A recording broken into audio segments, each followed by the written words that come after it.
Now Joseph gave these instructions to the steward of his house: fill the men's sacks with as much food as they can carry, and put each man's silver in the mouth of his sack. Then put my cup, the silver one, in the mouth of the youngest one's sack, along with the silver for his grain. And he did as Joseph said. The next, as morning dawned, the men were sent on their way with their donkeys. They had not gone far from the city when Joseph said to his steward, go after those men at once, and when you catch up with them, say to them, why have you repaid good with evil? Isn't this the cup my master drinks from and also uses for divination? This is a wicked thing you've done. When he caught up with them, he repeated these words to them, but they said to him, why does my lord say such things? Be far be it from your servants to do anything like that.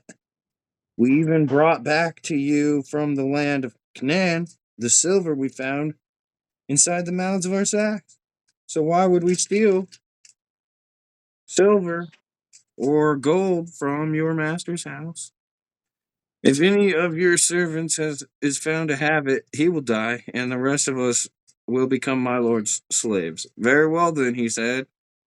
Let it be as you say. Whoever is found to have it will become my slave. The rest of you will be free from blame. Each of them quickly lowered his sack to the ground and opened it. Then the steward proceeded to search, beginning with the oldest and ending with the youngest.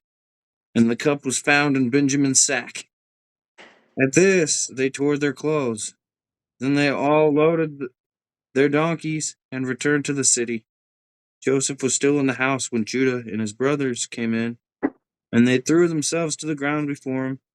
Joseph said to them, what is this you have done? Don't you know that a man like me can find things out by divination? What can we say to my lord? Judah replied. What can we say? How can we prove our innocence? God has uncovered your servant's guilt. We are now my lord's slaves, we ourselves, and the one who was found to have the cup. But Joseph said, far be it from me to do such a thing. Only the man who was found to have the cup will become my slave. The rest of you go back to your father in peace. Then Judah went up to him and said, please, my lord, let your servant speak a word to my lord. Do not be angry with your servant, though you are equal to Pharaoh himself. My lord asked his servants, do you have a father or a brother? And we answered, we have an aged father, and there is a young born son to him in his old age. His brother is dead, and he is the only one of his mother's sons left, and his father loves him. Then you said to your servants, bring him down to me so I can see him for myself. And we said to my lord, the boy cannot leave his father. If he leaves him, his father will die. But you told your servants, unless your youngest brother comes down with you, you will not see my face again. When we went back to your servant, my father, we told him what my lord had said. Then our father said, go back and buy a little more food. But we said, we cannot go down.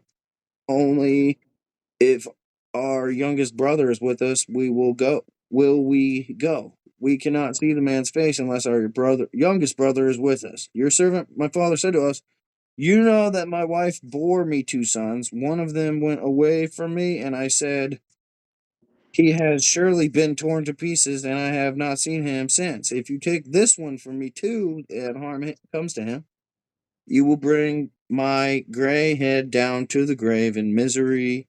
So now, if the boy is not with us when I go back to your servant, my father, and if my father, whose life is closely bound up with the boy's life, sees that the boy isn't there, he will die. Your servants will bring the gray head of our father down to the grave in sorrow. Your servant guaranteed the boy's safety to my father.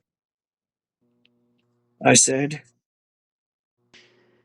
if I do not bring him back to you, I will bear the blame before you, my father, all my life. Now then, please let your servant remain here as my lord's slave in place of the boy, and let the boy return with his brothers.